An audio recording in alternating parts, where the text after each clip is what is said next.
Bismillahirrahmanirrahim. Assalamualaikum warahmatullahi wabarakatuh. Sampai berjumpa kembali di video pembelajaran bahasa Arab. Cuman pada kesempatan kali ini agak berbeda dengan video-video sebelumnya. Pada kesempatan ini insya Allah saya akan membahas salah satu pertanyaan yang diajukan oleh seorang subscriber yang juga teman saya. Beliau menanyakan bahwa bagaimana cara mengi'rab li alla ya'lama. Ya, di sini untuk lebih lengkapnya bisa teman-teman lihat pertanyaannya. Cuman inti dari pertanyaan ini adalah sebenarnya mengi'rab kata li alla ya'lama ahlul kitabi. Ini sebenarnya sudah saya jawab, hanya saja saya tertarik untuk mengangkat ini sebagai bahan diskusi kita karena menurut saya ini adalah hal yang menarik untuk kita pelajari dan kita diskusikan. Ayat ini yang ditanyakan ini ternyata terdapat dalam Quran surah Al-Hadid ayat 29. Nanti teman-teman bisa cek artinya juga ya. Oke, sekarang awal langkah pertama kita cek satu-satu ya. Tadi kan li alla ya'lama ahlul kitab. Maka kita akan mengecek li alla. Ada berapa huruf di sini? Li alla itu ada berapa kalimah maksud saya? Kelihatannya kan terdiri dari satu kata ya, satu kalimah. Kan tetapi kalau misalnya kita tinjau lebih jauh, li Allah ini terdiri dari tiga kata, yaitu kata li, kata an, kata la. Hanya saja annya diidgomkan kepada la ini karena nun sukun bertemu lam kan, idgom bigunnah sehingga menjadi li alla seperti itu. Oke. Bagaimana cara mengirobnya? Nah, yang pertama li itu adalah haraf jar. Ya, mungkin bagi teman-teman yang lain ada yang mengatakan li ini adalah amil nawasib yang disebut dengan lam kai ya, lam kai ya. Lam kai karena maknanya sama dengan kai. Kai itu artinya supaya. Jadi li dinamakan dengan lam kai. Sebenarnya mau disebut haraf jar, mau disebut lam kai juga sama. Tetapi saya lebih memilih li ini adalah haraf jar. Karena hakikat dari lam kai ini sebenarnya haraf jar. Oke, selanjutnya yang kedua ada kata an. An itu adalah amil nawasib, yaitu amil yang berfungsi amil itu faktor perubahan yang berfungsi membuat fiil setelahnya berirob nasab, fiil mudhari setelahnya berirob nasab. Nah, selain berfungsi sebagai amil nawasib, an juga berfungsi sebagai haraf masdariyah. Apa itu haraf masdariyah? Bagi yang belum tahu, mungkin haraf masdariyah itu adalah haraf yang berfungsi untuk memaksa, kalau bahasa saya itu memaksa fiil menjadi isim karena kondisi tertentu ya, karena tidak mungkin itu fiil tersebut tidak direpresentasikan sebagai isim, maka adalah huruf yang disebut dengan huruf masdariyah yang tugasnya untuk memaksa fiil menjadi seolah-olah dia itu adalah isim. Kemudian ada kata la ya. La itu haraf nafi. Haraf nafi itu haraf yang berfungsi untuk menegasikan yang artinya tidak. Nah, begitu. Selanjutnya, nah, kenapa saya tadi menyebutnya li ini haraf jar? Nah, saking pentingnya kata li ala ini, menariknya, maka dalam kitab Alfiyah ya, Ibnu Malik menyinggung ya, sedikit menyinggung tentang lam jar ini atau lamijar atau yang disebut dengan lam kai ini. Wa bainala wa lamijarrinil tuzim idharu an nasibatan wa in udim. Nah, di sini yang disebut dengan lamijar adalah lam kai di sini. Lam kai yang sedang kita bahas di sini ya. Sebenarnya apa yang disampaikan oleh Ibnu Malik di sini itu mengatakan bahwa setelah lam haraf jar, setelah haraf jar itu wajib hukumnya kan ini ultuzima diwajibkan idharu an, mendohirkan an. Jadi tidak boleh annya di sini dihilangkan ya, karena ada kan kondisi tertentu di mana an ini harus dihilangkan. Tetapi di sini ketika lam haraf jar ini masuk ke dalam fiil mudhari yang fiil mudhari'nya itu diawali dengan nafi, maka an-nya itu tidak boleh dihilangkan, tidak boleh disembunyikan, harus diizharkan, harus dijelaskan seperti ini. Li alla, tidak boleh dibaca lilla, nggak boleh ya, tapi li alla seperti itu. Nah, selanjutnya tadi kan katanya li alla ya'lama ahlul kitabi.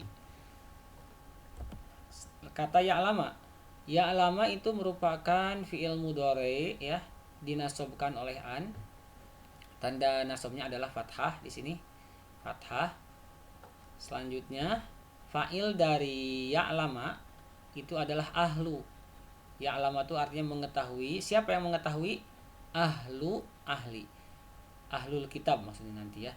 Ahlu itu sebagai fa'il dari ya'lama, berirob rofa, tanda rofanya domah, merangkap sebagai mudhof. Karena nanti al-kitabi jadi mudhof ilaih. Nah, al-kitabi mudhof ilaih, berirob jar, tanda jarnya adalah kasroh. Namun tidak berhenti sampai di sini saja. Karena kita tadi sudah menyebut lamnya adalah lam pada kata li ala atau li-nya itu adalah huruf jar, kita tidak menyebutnya sebagai amil nawasib.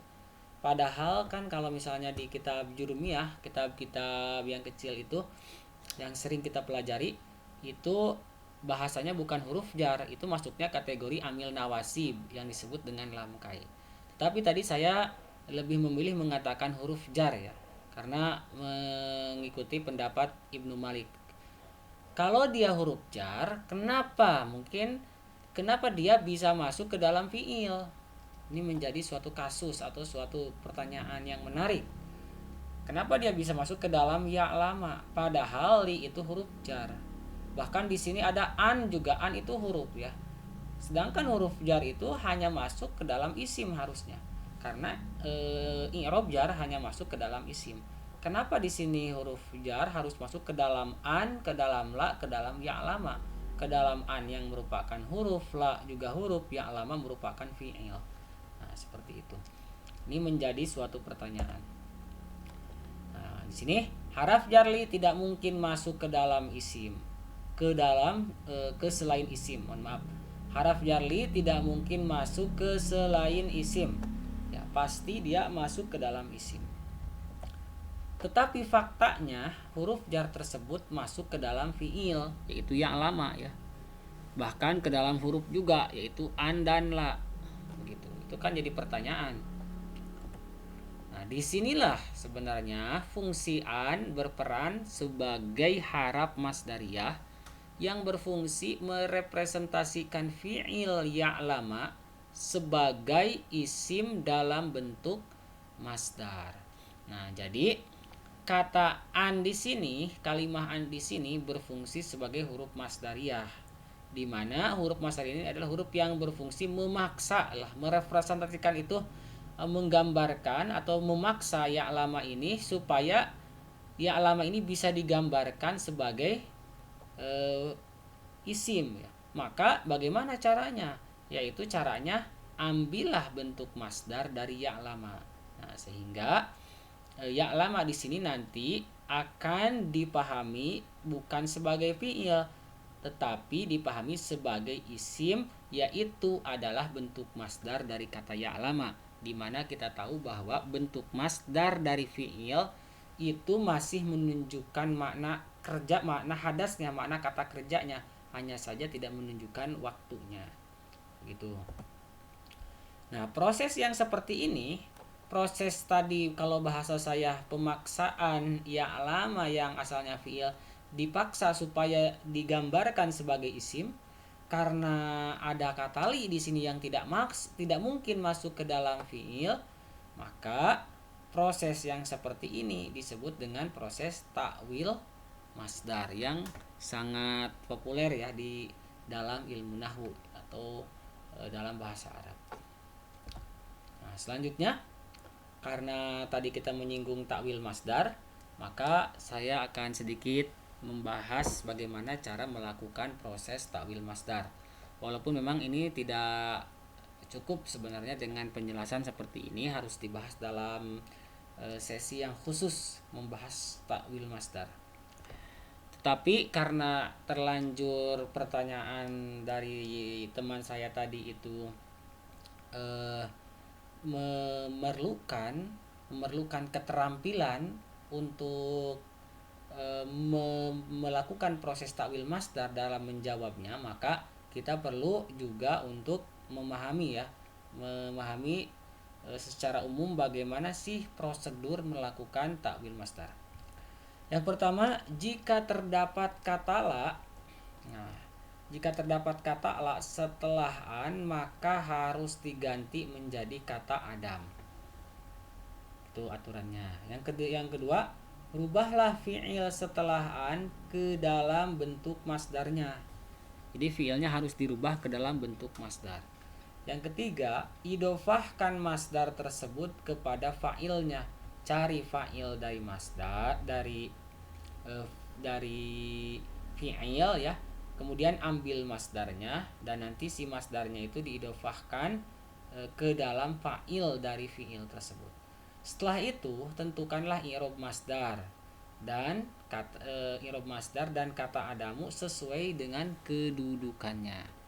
Nah, untuk lebih jelasnya kita akan lihat di sini prosedur yang tadi kita terapkan di dalam pertanyaan ini. Di dalam ayat li'alla ya'lama ahlul kitabi. Yang pertama, rubah kata la menjadi adamu. Di sini ada kata la ya. Ya udah rubah jadi adamu. Yang kemudian rubah kata ya'lama ini ke dalam bentuk masdar. Apa masdarnya? Masdar dari ya'lama adalah ilmu. Kemudian cari fa'il dari ya'lama. Tadi udah tahu fa'ilnya adalah kata ahlu ya. Idofahkan kata adamu kepada kata ilmu ya itu. Karena di sini yang pertama adalah kata la ini identik dengan adamu. Nah, jadi kita harus mengidofahkan kata adamu ini ke dalam masdarnya ya'lamu. Jadi idofahkan adamu kepada ilmu. Kemudian yang kedua, idofahkan kata ilmi yang sekarang udah jadi mudhof ilaih kan pada kata ahli, sehingga menjadi adamu ilmi ahlil kitabi. Adamu mudhof, ilmi mudhof ilaih, ilmi mudhof, ahli mudhof ilaih, ahli mudhof, al-kitabi mudhof ilaih. Seperti itu. Kemudian karena di sini ada huruf jarli dan la-nya sudah dirubah jadi adamu, ya lamanya dirubah jadi ilmi, dan ini sudah diidofatkan juga, maka kita masukin lagi ini huruf jar yang ini ke sini. Jadi asalnya adami ilmi ahli kitab, masuki huruf jarli jadi li adami ilmi ahli kitab. Jadi ini secara bahasa mudahnya bisa dikatakan bahwa li'alla ya'lama ahlul kitabi ini identik maknanya dengan li adami ilmi ahlil kitabi. Nah, untuk versi mengi'rab dengan bahasa Arabnya kita bisa lihat di sini. Yang pertama, li alamu harfu jarin bimakna kai. Lam huruf jar yang mengandung makna kai. An harfu nasbin wa masdarin. An adalah haraf nasab yang berfungsi menasabkan fi'il mudhari, wa masdarin dan haraf masdariyah. La harfu nafyin li ma'nal mudhari. La adalah huruf yang berfungsi menafikan atau menegasikan makna fi'il mudhari.